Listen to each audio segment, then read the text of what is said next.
அனைவரும் மிக ஆவலாக எதிர்பார்த்து கொண்டிருந்த பொங்கல் பரிசு தொகுப்பு குறித்து தமிழ்நாடு அரசு அரசாணை வெளியீடு செய்துள்ளது. பொங்கல் பரிசு தொகுப்பில் இருக்க போவது என்னென்ன அப்படிங்கறத பத்தி தான் இந்த வீடியோல பார்க்க போறேங்க.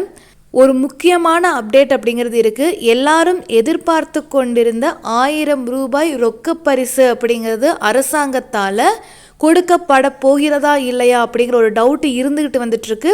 ஆண்டுதோறும் தைப்பொங்கல் பண்டிகையை முன்னிட்டு ரேஷன் கார்டு வைத்திருக்கிறவங்க எல்லாருக்குமே தமிழக அரசின் சார்பாக பொங்கல் பரிசு தொகுப்பு வழங்கப்பட்டு அந்த பொங்கல் பரிசு தொகுப்பில் பொங்கலுக்கு தேவையான பச்சரிசி, வெல்லம் மற்றும் இதர பொருட்கள், ஒரு கரும்பு உள்ளிட்டவை வழங்கப்பட்டு வந்து கொண்டுள்ளது. பல ஆண்டுகளாக கொடுக்கப்பட்டு வருகின்ற நிலையில் பொங்கலை சிறப்பாக கொண்டாட 1000 ரூபாய் ரொக்கம் மற்றும் வேஷ்டி சேலைகளும் வழங்கப்பட்டு வந்துள்ளது. இந்த ஆண்டு தமிழ்நாடு அரசு ரேஷன் அட்டைதாரர்களுக்கு வழங்க போகும் பரிசு என்ன இருக்க போகிறது அப்படிங்கிறது குறித்து அரசாணை தெள்ள தெளிவாக வெளிவந்துள்ளது.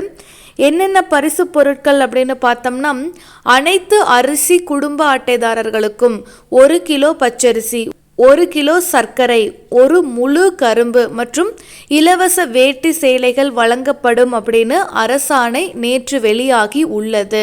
2025 பொங்கலுக்கு என்னென்ன பரிசு பொருட்கள் கொடுக்கப்படுங்கிற முழு விவரம் வெளியாகியுள்ளது. அதில் இருக்கக்கூடிய முக்கியமான பொருட்களை இங்க நம்ம சொல்லியிருக்கோம். அது தவிர அரசின் அறிவிப்பில் பணப்பரிசு வழங்குவது தொடர்பான எந்த ஒரு அறிவிப்புமே கொடுக்கப்படவில்லை. கடந்த ஆண்டு 1000 ரூபாய் பணம் பொங்கல் பரிசாக வழங்கப்பட்டது. இந்த ஆண்டு அது வழங்கப்படுமா வழங்கப்படாதா அப்படிங்கிற ஒரு நிலையில இருந்த சமயத்துல இப்போ அது சம்பந்தமா எந்த ஒரு அறிவிப்புமே வராம மக்கள் இன்னும் குழப்பத்திற்கு ஆளாக்கப்பட்டுள்ளனர். விரைவில் பொங்கல் பரிசு 1000 ரூபாய் வழங்குவது குறித்து தனியாக அறிவிப்பு வெளிவரலாம் அப்படின்னு மக்கள் எதிர்பார்த்துட்டு இருக்காங்க. பல ஆண்டுகளாக பணத்தொகுப்பு வழங்கப்பட்டு வந்து கொண்டிருக்கிற காலகட்டத்தில் இந்த வருடம் அது குறித்து எந்த ஒரு அறிவிப்பும் வெளிவராதது மக்களுக்கு இன்னும் சந்தேகத்தை எழுப்பக்கூடியதாக இருந்து வருகிறது.